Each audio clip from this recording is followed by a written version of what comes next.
Oke, teman-teman semua, kembali lagi di acara di Max Talk. Let's talk about trading. Nah, di sini saya sebagai host ya, izin memperkenalkan diri. Nama saya Dandi dan ada narasumber saya juga. Boleh, Mas, silahkan memperkenalkan diri. Baik Mas Dandi, thank you. Oke. Saya Stephen, teman-teman.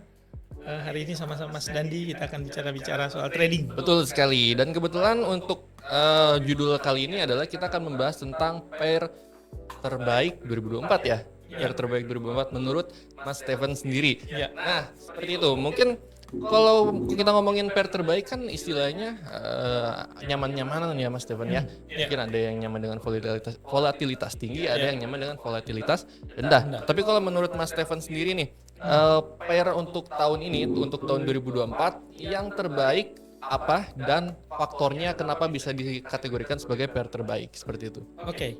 Sebelum saya bahas pair terbaik Mas Dandi, Ya, saya cerita sedikit. Saya trading sudah 20 tahun lebih. 20 tahun. Jadi sudah nyoba seluruh pair. Waduh, dari tahun berapa ngomong-ngomong Mas Stephen? Dari tahun 2001. Udah lama Trading. banget ya. Udah lama banget. Tapi dulu memang saya trader saham. Oke. Saham, obligasi, sampai masuk sekarang ke forex, indeks saham, indeks, kemudian ke kripto. Kripto juga. Gitu ya. Jadi kalau pertanyaan ke saya soal pair terbaik, menurut saya ya gak ada pair terbaik, yang ada itu pair terfavorit. Terfavorit. Iya, Oke, favorit. betul-betul. Jadi kalau bahas pair terbaik itu adalah pair yang teman-teman paling cocok dan teman-teman bisa profit. Macam-macam dia. Bener-bener. Beda tiap orang. Jadi pair terbaiknya ada sukanya emas atau gold, ada sukanya oil, minyak mentah dunia, ada yang sukanya indeks saham seperti Nasdaq, Dow Jones, ada yang sukanya Nikkei Hang Seng dan bisa profit di sana. Itu jadi pair terbaik buat dirinya gitu Oke. kan. Ada yang sukanya Euro USD, Pound Sterling USD atau USD Yen gitu. Itu juga bisa jadi pair terbaik buat kita, buat Mas Dandi misalnya beda bisa saja dengan saya. Betul. Tapi kalau ditanyanya favoritnya apa para traders itu emas, Mas, gold. termasuk Mas Stephen sendiri. Iya, jadi gold itu kenapa dia jadi favorit? Karena mudah dimengerti. Dia punya underlying aset emas fisik, emas batangan. Karena kita sudah tahu emas fisik, emas batangan itu uptrend, Uptrend ya. selalu naik gitu dalam hitungan tahun. Tiap tahunnya selalu naik ya. Walaupun naiknya tuh ada turun, ada turun, ada turun kan, Iya. nggak langsung lurus begini gitu ya. Emas itu jadi pair terfavorit lah tahun 2024 ini. Mungkin sejak tahun lalu ya, Mungkin memang udah lama emas Iya. memang selalu jadi favorit ya. karena fluktuasinya besar. Fluktuasi. Orang merasa mudah untuk untung mudah untuk profit di emas. Oke. Bahkan beberapa merasa emas ini mudah untuk diprediksi gitu. Tinggal tunggu jatuh buy, Iya, iya. buy only orang bilang. Iya. Buy only, tahan buy pasti untung gitu Pasti kan. untung ya, mau berapa lama pun gitu kan. Padahal nggak sesederhana itu juga gitu kan. Nggak sesederhana Iya, iya itu juga. benar-benar. Selain itu emas itu punya underlying asset. Jadi orang nggak takut. Underlying asset itu apa? Harga emas fisiknya.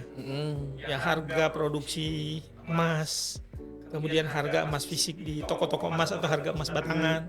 Sehingga orang-orang yang suka emas batangan, suka emas perhiasan, sekarang mencoba juga untuk trading emas online. Oh. Lewat broker, lewat perusahaan pialang seperti di Dimex gitu Iya, kan. iya, iya. Nah, di Dimex memang ada beberapa kelebihan kalau trading emas.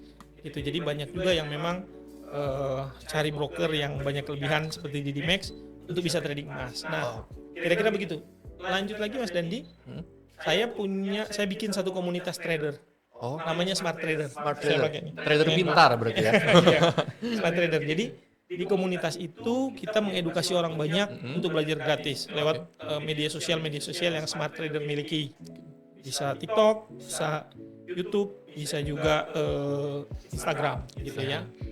Ada juga kita mentoring orang secara private untuk belajar di Smart Trader. Banyak juga yang minta belajarnya emas. Belajarnya Mas Nah ini juga. dalam konteks terbaik atau terfavorit yang kita bahas tadi. Oh, berarti Semua orang udah belajar berdasarkan data ya. Betul, Oke, oke, oke. Tapi ngomong-ngomong itu gratis edukasinya. Gratis Mas edukasinya. Oh, gratis. Oke. Di Dimex juga gratis ya. Di kita Dimex juga belajar. gratis. Sekarang udah nggak zaman yang bayar-bayar, ya kan? Lebih baik alokasikan uangnya untuk jadikan modal, ya Ya, kan? bisa juga. Itu juga.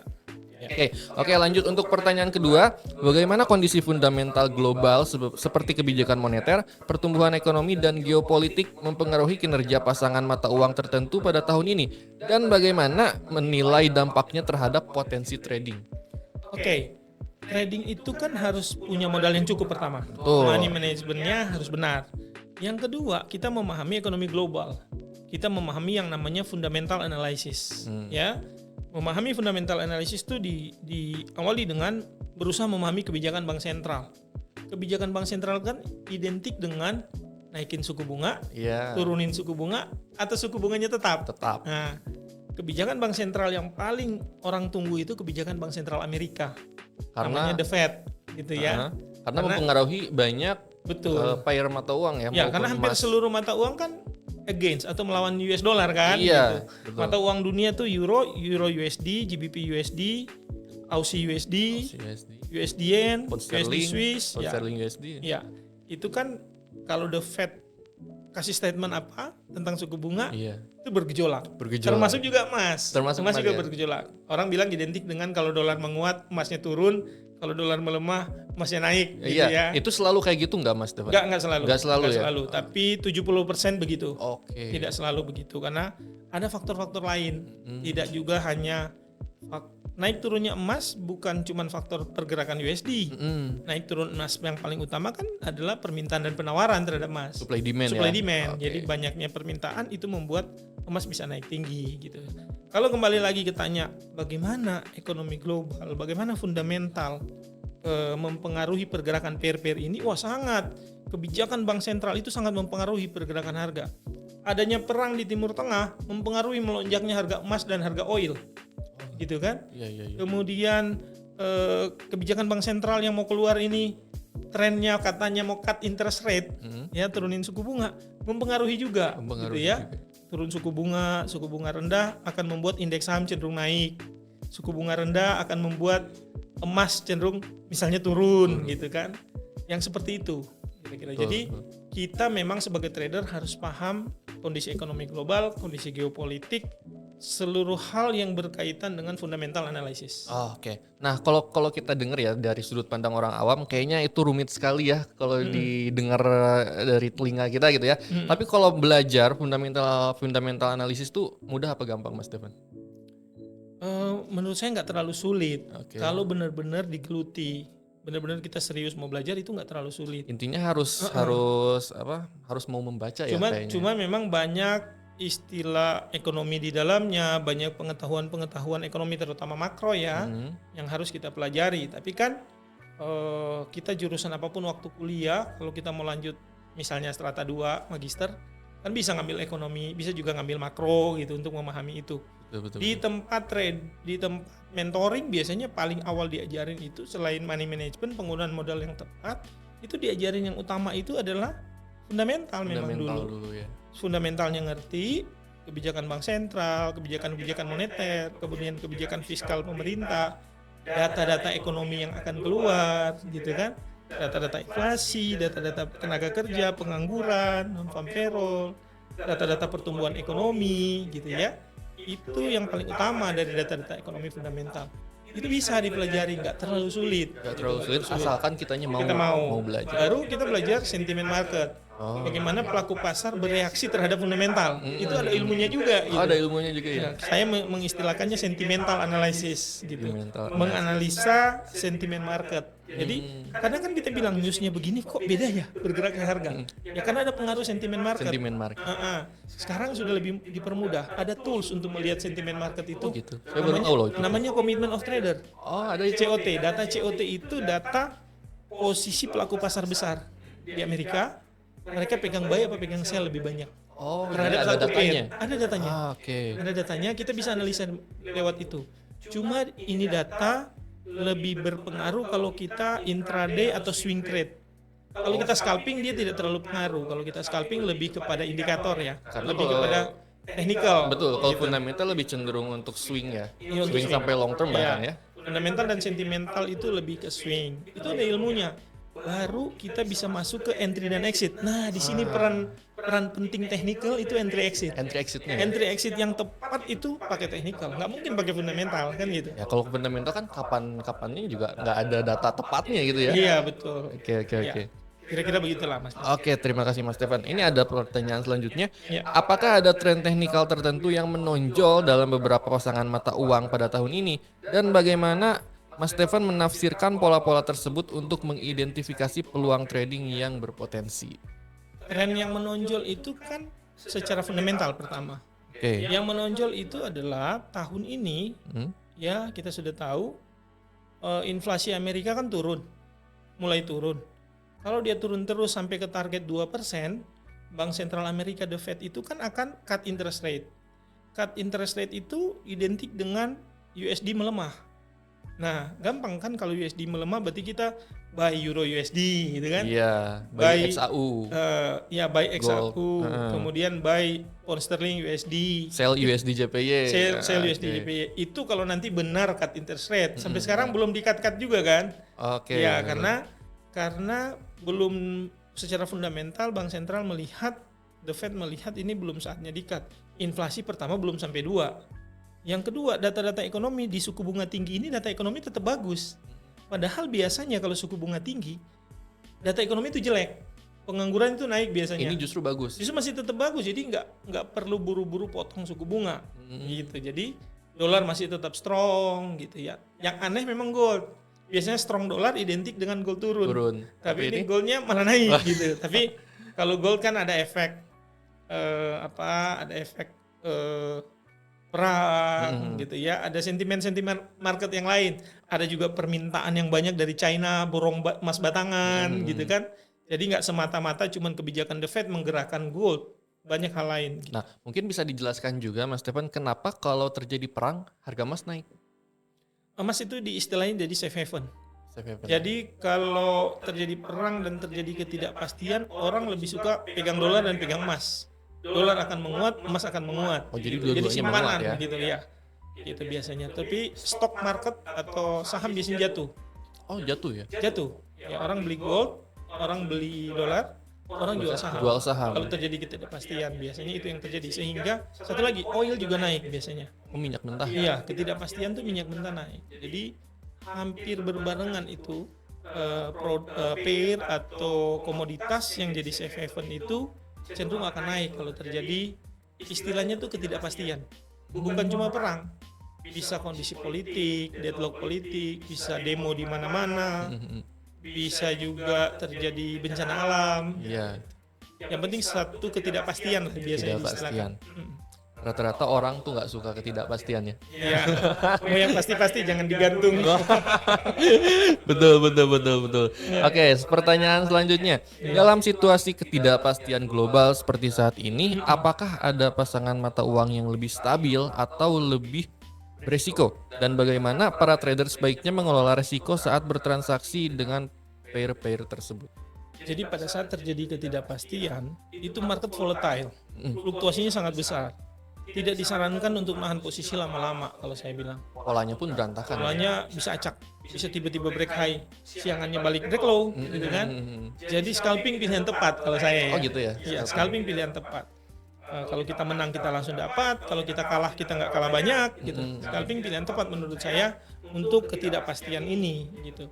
Kecuali kita sudah sangat expert, sudah sangat profesional, sudah sangat ahli, lalu mau nahan untung yang besar, punya modal besar ya silakan aja swing. Tapi ya itu gejolak harga bisa bikin kita floating loss sangat banyak gitu. Ya sanggup nggak kita nahan floating loss yang sangat banyak gitu. Kalau nggak sanggup, pilihannya menurut saya scalping adalah pilihan tepat. Jadi memang Cepat scalping masuk, ya. dapat keluar, memanfaatkan momen seketika. Curi-curi ya. Curi-curi, nyopet-nyopet Iya. orang bilang. Oh, iya, Pakai teknik yang namanya ABC. Asal biru Asal biru close. close. Kayaknya kebanyakan orang-orang pakai teknik itu deh Mas. Iya. Asal biru close, Asal tapi biru kalau close. merah ditahannya lama. Betul. Makanya kita itu terutama trader pemula itu sering menang 9 kali berturut-turut. Heeh. $100, $100, $100, 9 kali itu $900. $900 tuh. udah. Sekali kala 2000. Wah, aduh. Jadi nggak cuan dong nggak gitu ya? Iya, itu yang males. Akhirnya kita merasa gini loh Mas Dandi. Iya. Kita ini jago loh. Mm-mm. Bisa akurasi kita 90% loh. Iya.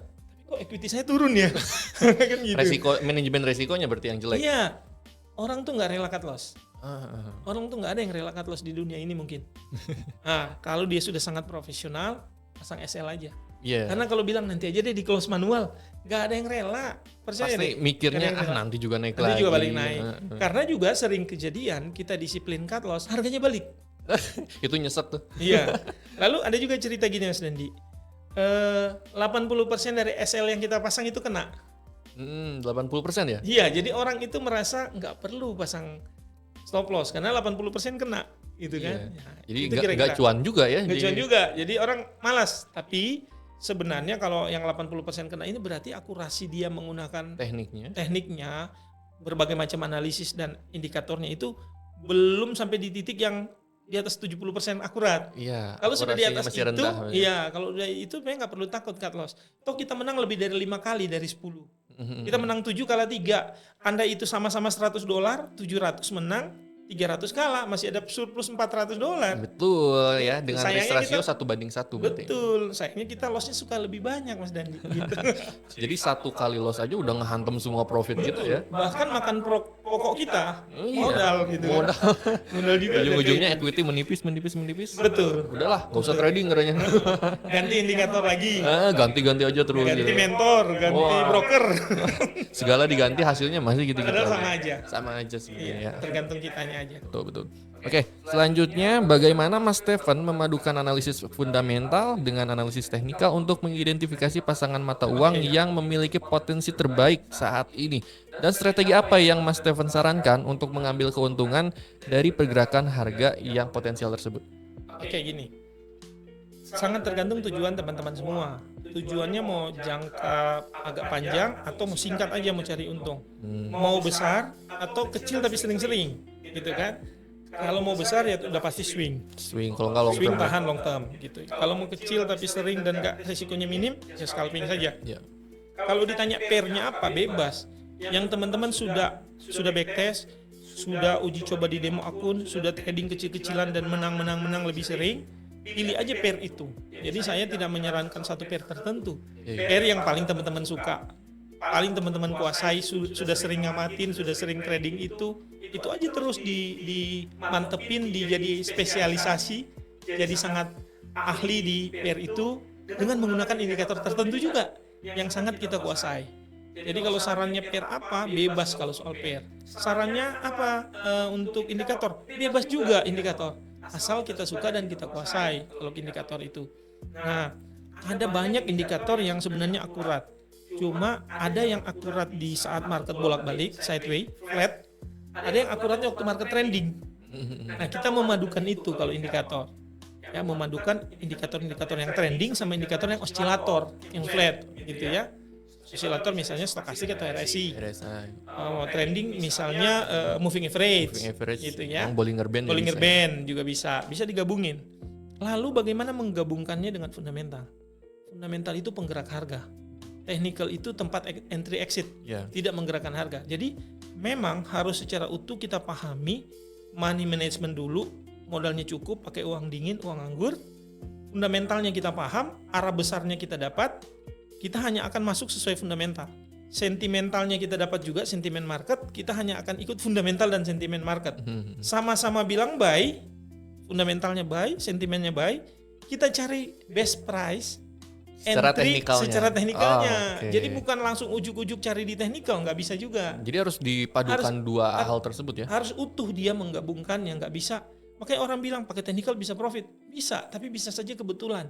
Karena teknikal itu dinamis, berubah dia. Kita profit pakai stokastik buy, stokastik di bawah 20, belum tentu minggu depan diulang lagi dia terus. Hari ini gold stokastik udah di 2 minggu lalu stokastik sudah di atas, di sell naik terus. Ya. Jadi nggak semudah itu juga gitu kan. Nah, makanya dikombinasikan dengan Bollinger Band atau moving average. Tapi paling utama adalah arah besar marketnya kita sudah paham lewat fundamental, lewat sentimen market. Itu dulu kita paham, baru entry exitnya di technical. Nah, kalau di komunitas kami Smart Trader, makanya kita ngajarin money managementnya dulu, uangnya cukup pakai uang anggur, yang kita rela kalau cut kita nggak stres gitu ya. Lalu fundamentalnya kita paham, kebijakan bank sentral, data ekonomi, semua di-share, diajarkan. Kemudian sentimen market juga diajarkan, data commitment of trader dan lain-lain, COT, posisi pelaku pasar besar lagi pegang buy apa sell. Baru kita belajar technical untuk entry dan exit dan disiplin dengan teknik. Itu yang sehingga saya bilang ke teman-teman, mari kita jadi trader yang smart. Gitu smart trader. Bisa menggabungkan semua itu. Iya, betul. Kita mentoring di situ agar orang paham itu semua.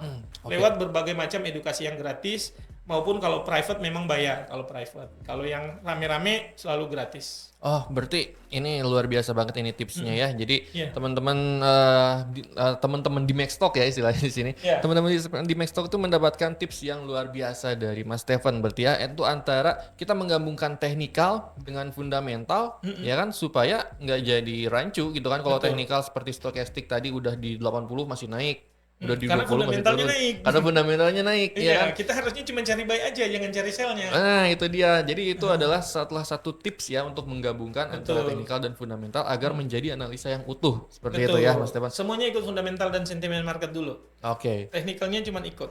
Fundamentalnya buy, sentimennya buy. Jangan cari sell di technical. Cari entry-nya yang buy ya. Seandainya gini deh, fundamentalnya buy, sentimennya sell, gimana tuh? Jangan entry. wait Jangan and entry. see. Oh Wait and gitu, see. wait and Jadi see ya. kita nunggu sabar. Trading itu 10% buy, 10% sell, 80% wait and see. Jadi Iya, waktu iya, kita iya. lebih banyak wait and see. Wait and see Menunggu ya. momen. Menunggu momen. Menunggu momen yang pasti-pasti aja yang kita masuk. Yang semuanya searah.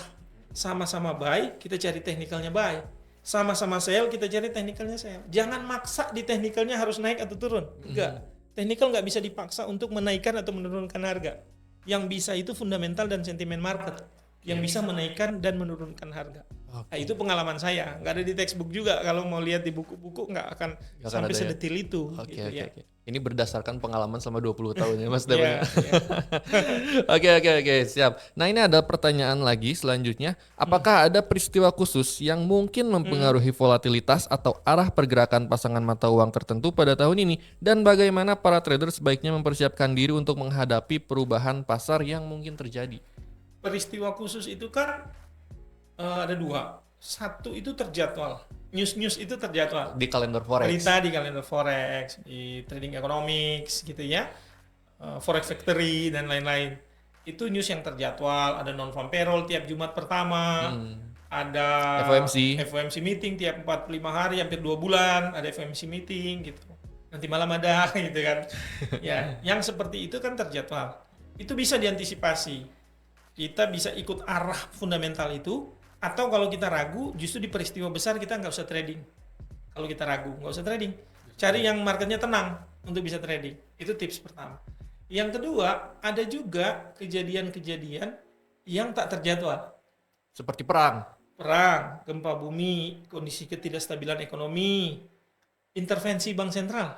Itu juga. Tidak terjadwal. Kemarin USD Yen, intervensi waktu USD Yen 160, diintervensi sampai 154. Turun banget ya itu ya. Iya, intervensi walaupun naik lagi 157, 158. Itu intervensi juga tidak terjadwal. Gimana antisipasi yang terjadwal? Mudah, namanya juga terjadwal newsnya.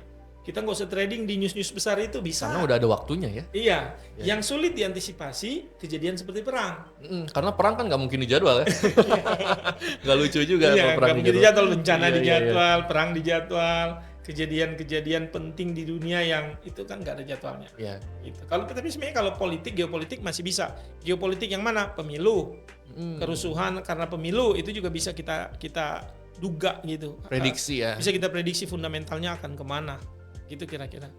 Kita harus siap dengan segala kondisi market, Harus siap. dengan segala kondisi news, baik yang terjadwal maupun yang enggak. Yang nggak terjadwal. Ya. Betul. Jadi kalau perang tuh emang kita nggak bisa antisipasi ya? Bagaimana? Nggak bisa. Nggak bisa ya. Nggak bisa. Makanya pilihan terbaik menurut saya adalah scalping. Scalping. Kita nggak akan loss banyak kan. Mau ada perang juga nggak loss banyak. Iya, Sudah benar. dibatasi. Resikonya minim ya. Betul. Oke. Teman-teman yang masih pemula lebih baik scalping. Scalping karena lebih mudah juga ya kan? Iya. Karena kalau pemula pengen langsung swing trade biasanya tuh nggak kuat nahan. Betul. Nggak kuat nahan. Pasti nggak kuat. Iya. Oke, mungkin ini udah masuk ke pertanyaan terakhir Mas Stefan ya. Siap. Bagaimana Mas Stefan merekomendasikan para trader untuk membangun dan mengelola portofolio mereka dengan mempertimbangkan potensi dari berbagai pasangan mata uang serta strategi apa yang dapat digunakan untuk diversifikasi risiko dan meningkatkan potensi keuntungan dalam trading forex di tahun ini? Jadi di tahun ini trading forex itu menurut saya gini. Jangan dulu berpikir soal diversifikasi terlalu banyak. Jadilah ahli pada 1-2 pair yang benar-benar kita ikuti dan amati berturut-turut, berhari-hari sampai berbulan-bulan. Mungkin juga udah ada yang bertahun-tahun. Jadi harus tahu karakternya ya. Karakternya di 1-2 saja, jangan terlalu banyak juga. Ngapain juga ya Ngapain juga? banyak-banyak Nanti pair. kita pusing analisis fundamentalnya. Kalau Iya. kita cuma satu, kita analisis fundamentalnya kan itu juga, gitu kan? Sentimen marketnya juga itu juga. Mantau grafik teknikalnya juga itu juga yang kita pantau. Jadi menurut saya jadilah teman-teman jadi ahli pada 1-2 pair yang teman-teman sukai, jadi ahli di sana. Sama juga penggunaan indikator, jadi ahli saja di indikator-indikator yang teman-teman sukai lalu kuasai. Saya selalu bilang itu. Jadi sukai satu indikator misalnya stokastik dan Bollinger Band saya dan candle, udah saya itu aja. Saya nggak pakai moving average, nggak pakai MACD, nggak pakai RSI, nggak pakai Ichimoku. Oh Mas Stefan pakai Bollinger Band? Iya, Bollinger Band dengan stokastik. Stokastik? Iya, dipadukan dengan pola-pola candle. Oh iya, price Candle action selalu ya? aja. Iya, dengan pola-pola candle. Jadi ahli di satu bidang, satu pair, satu indikator, itu lebih penting. Daripada kita tahu semua, tapi rata-rata taunya. Iya. Nggak sangat ahli gitu. Nggak sangat spesialis. Jadilah spesialis sih menurut saya. Itu tips buat para teman-teman trader. Memang ada yang spesialis di forex, ada yang spesialis di indeks, ada yang di gold, ada yang di oil, ada yang spesialis kripto gitu kan. Macam-macam ya. Iya, kira-kira begitu. Jadi saya jadi ingat ada sedikit quotes dari Bruce Lee. Katanya saya lebih takut sama orang yang mempelajari satu pukulan, tapi dia mempelajari 1000 kali daripada dia mempelajari 1000 teknik bela diri. Tapi cuma dicoba sekali. Ya betul. Nah, Kira-kira begitu. Kira-kira begitu ya. Itu paling ini ya tips dari itu. Jadi kita ahli aja di satu titik itu. Tuh. Jadi nanti kita bisa membangun portofolio yang bagus. Iya betul. Oke, luar biasa sekali ya Mas Stefan ini. Tips and triknya, ilmunya, daging semua. Jadi teman-teman tidak rugi ketika menonton podcast ini ya Mas Stefan ya. Datang belajar juga di Didimax. Di Didimax dan boleh di Smart Trader juga. Ya boleh. Dengan senang hati saya mau bantu di Smart Trader. Betul. Jadi intinya adalah teman-teman semua, kalau misalnya kita cari tempat edukasi trading ya, kita udah sedikit ada gambaran kan tadi bagaimana ilmu yang kita punya dan bagaimana cara kita untuk mengedukasi itu step by stepnya kan tadi sudah dijelaskan baik di Smart Trader maupun di Didimax ya. Jadi buat teman-teman yang nyari tempat edukasi, sebenarnya nggak usah nyari pusing-pusing ya Mas Stefan ya, nggak usah nyari jauh-jauh kemana, apalagi menyiapkan uang yang banyak buat bayar biaya edukasi itu udah nggak perlu lagi. Jadi cukup cari yang gratis, tapi ilmunya daging. Iya, mantap. Gitu. Cari di Didimax. Jadi nasabah di sini juga. Iya, betul sekali ya. Oke, mungkin Mas Stefan ada lagi tambahan? Tambahan, teman-teman yang lagi belajar, jangan patah semangat, terus berusaha berjuang, pasti bisa jadi trader yang profesional, pasti bisa profit dari trading. Pasti bisa profit ya. Ya pasti bisa. Terus digeluti, terus jadi ahli saja. Ini jangan menyerah, jangan putus asa bagi yang baru belajar trading. Ya pasti bisa, itu saja. Pasti bisa. Ya. Jadi jangan menyerah buat teman-teman trader yang baru terjun dan belum menemukan hasilnya. Karena suatu saat nanti seiring berjalannya kita berusaha pasti akan ada hasil yang bisa membuat diri kita bangga gitu ya. Oke, terima kasih banyak Mas Stefan untuk podcast kali ini. Saya sangat mendapatkan ilmu juga ya dari Mas Stefan ini, luar biasa sekali. Terima kasih buat teman-teman juga. Semoga bisa bermanfaat untuk podcast kali ini. Mungkin kita akan pamit undur diri ya Mas Stefan ya. Terima kasih semuanya. Terima kasih teman-teman. Sampai ketemu di video podcast berikutnya.